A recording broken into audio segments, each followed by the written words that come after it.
Ya atau bagaimana? Terus di sini perannya sebagai peran agresif atau feminin? Itu aja. Di setiap film yang diperankan pasti bahagia. Kalau nggak bahagia nggak mungkin diambil filmnya. Jadi nggak cuma film musik tapi seluruh film yang aku ambil pasti itu membuat kebahagiaan tersendiri. Kalau di sini berperan sebagai nyai atau sebagai pentingnya, sebenarnya cukup tokoh sentral, tapi memang yang menggerakkan ceritanya akhirnya membuat tokoh ini menjadi adalah si mereka-mereka ini. Untuk Maxim sendiri gimana? Aku apanya? Karakternya? Karakter yang diperankan. Seneng nggak? Oh senang ya senang sekali.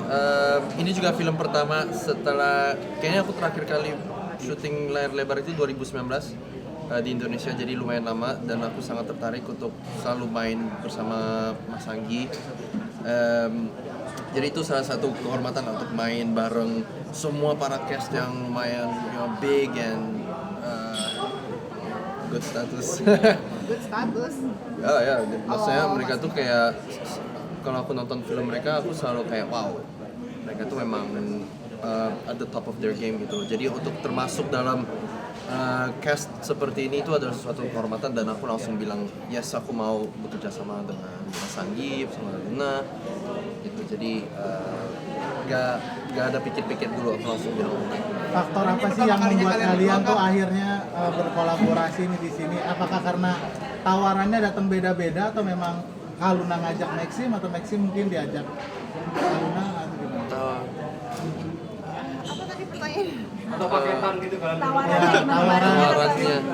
Sebenarnya kan enggak, this is not our first time. Ini udah keempat kali ya. Ya kita udah 4 judul, ini judul keempat ya. Iya.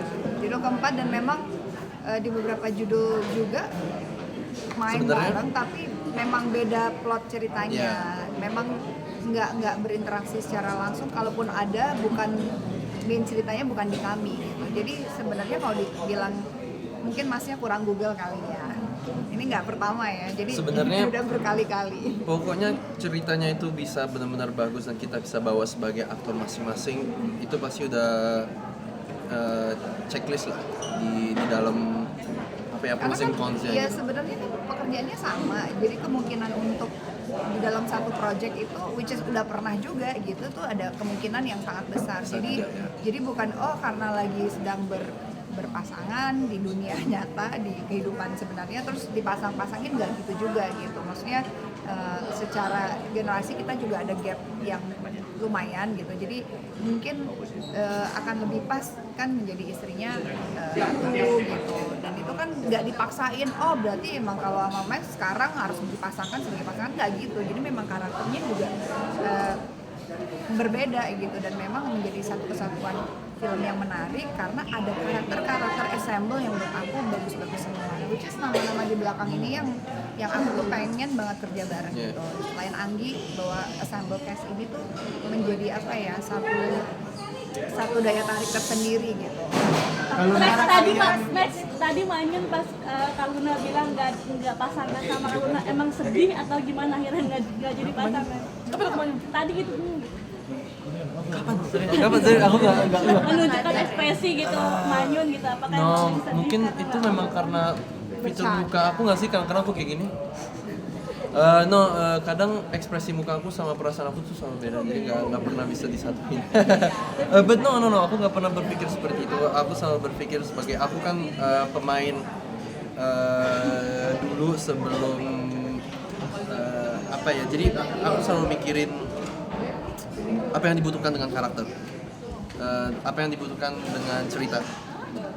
Jadi mungkin ini kebetulan juga kita filmnya bareng dong ternyata. Misalnya kebetulan. Let's go with that scenario. Merasa surprise nggak sih akhirnya bisa kerja bareng lagi itu kalau Enggak sih. nggak surprise, biasa aja. Biasa aja karena memang kan bukan pertama kali juga. Kalau bukan yang ini pasti ada lagi. Kalau Iya. misalnya bukan yang ini kan pasti Pasti. mungkin ada film Karena yang dunianya kan sama gitu. Iya, iya. Iya, jadi kalau dibilang surprise, I'm not really surprised gitu, biasa aja gitu. Oh main ini, oh oke. Aku lebih surprise dan lebih happy karena ada beberapa nama yang aku belum pernah main dan akhirnya kesampaian di sini gitu, kayak oh my god aku bakal main sama dia gitu segala macam, kayak misalkan Mas Rosa gitu, Mas Agus gitu, kan sama Om Tio lagi gitu. Terus sama Arif Didu yang which aku udah pernah juga. Jadi aku lebih kayak oh my god I'm so excited ketemu mereka gitu karena pasti bakal seru dan karakter aku tuh cukup unik gitu, berbeda dari apa yang pernah aku mainin sebelum-sebelumnya. Kalau sebelum-sebelumnya itu kan manusia yang memiliki perasaan kompleksitasnya. Ini bukan manusia, dia manusia tapi dia udah kemanusiaannya udah nggak ada, jadi memang sisinya sangat gelap gitu. Jadi ya dari situ bisa ketahuan ya. Tapi yang menjadi menarik adalah ensemble-nya ini menjadi, kalau menurut aku ini bukan film horor sih menurut aku gitu, tapi memang ada sosok yang dari bukan dunia, sehingga kan konotasinya kalau udah kayak gitu orang pasti mikirnya horor gitu kan. Sesuatu yang mencekam kan nggak selalu harus berbau hantu gitu, dan tokohnya ini bukan hantu gitu. Jadi memang ya seru aja gitu. Kalau seru. Ini kan maaf ya, judulnya Gundik, punya konotasi yang negatif. Nah, orang Indonesia itu contohnya tahun 2000-an ada Titi Kamal yang selalu diingat-ingat dengan jablainya. Nah, dengan ikon Gundik ini Kaluna merasa nanti khawatir nggak sih dengan kalau misalnya filmnya berhasil akan dicap seperti itu atau bagaimana? Ya, Melekat. karena menurut aku pada saat orang membaca dan melihat juga Gundik dan pada saat menonton itu akan sangat persepsinya akan berbeda.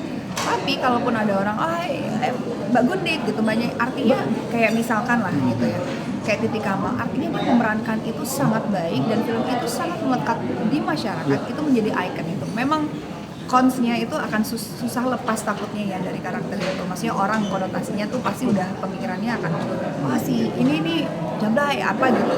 Tapi menurut aku itu satu keberhasilan yang menurut aku kita harus embrace juga gitu. Setiap peran itu pasti ada hal-hal atau peran ada yang melekat di setiap karakter seseorang itu gitu loh. Misalkan ya nggak cuma itu siapa, banyak kok, nggak cuma Berarti believable dong. Iya gitu. Dan aku rasa sih semua orang udah sangat apa ya, teredukasi dengan literatur yang baik ya, bagaimana memilih dan memisahkan bahwa oh itu hanya judul film, itu adalah sebuah karya seni, itu adalah sebuah karya peran yang diperankan oleh si A, si B, si C. Jadi aku harusnya berpikir bahwa literasi pemberitaan sekarang itu jangan berfokus kepada semua hal-hal yang shallow menurut aku. Karena menurut aku kalau nggak takut ya gitu, itu tuh dangkal banget mas gitu. Ada hal yang lebih gitu, kita kan berkarya, kita bekerja, kita pengen menghibur orang supaya datang ke bioskop, mereka terhibur, mereka punya persepsi yang berbeda, mereka bisa belajar sesuatu.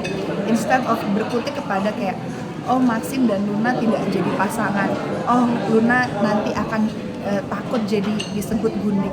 Itu tuh menurut aku tuh membuat orang kan jadi takut untuk berkarya gitu, dan aku nggak takut. I will do anything for my passion gitu, karena aku mencintai seni peran, aku pengen belajar, aku pengen explore sampai hal yang di luar batasan kita sebagai manusia normal. Aku tuh nggak takut karena itu hanya akan dilakukan pada saat kita bekerja sebagai seorang aktor, mendapati kehidupan yang mungkin tidak pernah kita dapati. So itulah seninya gitu. Jadi aku nggak terlalu takut karena itu agak terlalu shallow buat aku gitu. Aku pengen belajar sih, lebih pengen dapat sesuatu yang lebih gitu. Ngomongin belajar, karakternya Nyai, kamu kan wanita berdarah Bali yang tentara kali itu. Aku Gimana akan Jawa. risetnya nih? Jawa. Aku Jawa mas. Oke, terus bagaimana nanti akan riset Besar untuk dan menjadi lahir di Bali. Ya karena ini kan adalah tokoh yang saya belum pernah menemui di dunia ini. Tokoh seperti ini hidup nyata. Ini adalah tokoh imajinasi ya. Sekali lagi adalah tokoh dongeng, tokoh cerita yang diceritakan adalah sosok seperti A, B, C, D ini. Jadi saya belum pernah menemukan referensi manusia yang seperti ini. Kalaupun ada, saya belum pernah ketemu. Tapi jadinya imajinasi, jadinya kita meng-create sosok ini tuh seperti apa sih kalau dilahirkan dia menjadi seorang karakter yang akan ada di film. Dia itu diinterpretasikan seperti apa. Jadi ini bentuk imajinasi sih. Aku membayangkan tokoh Nyai ini punya jalan yang khas, punya cara bicara yang tajam, orang yang gelap, orangnya seperti api, bisa tenang, bisa membara gitu. Jadi interpretasi sosok ini tuh bisa macem-macem gitu. Itu kalau aku yang baca. Tapi kan kalau misalkan ada aktor yang lain yang membaca, dia bisa meng-create. Ini kan seperti mengukir seseorang yang baru. Jadi interpretasi orang kan beda-beda gitu. Jadi ya aku harap sih lebih banyak lagi karakter yang berbeda-beda datang ke aku. Jadi aku bisa lebih bermain lagi dengan diriku dan kemampuan aku. Kadang-kadang kan kita sebagai aktor tuh kalau ketemu karakter yang sama-sama terus bukan bosen gitu. Jadi sirik kalau ngelihat lawan main gitu, dia karakternya seru banget ya gitu, yang bisa lebih playful.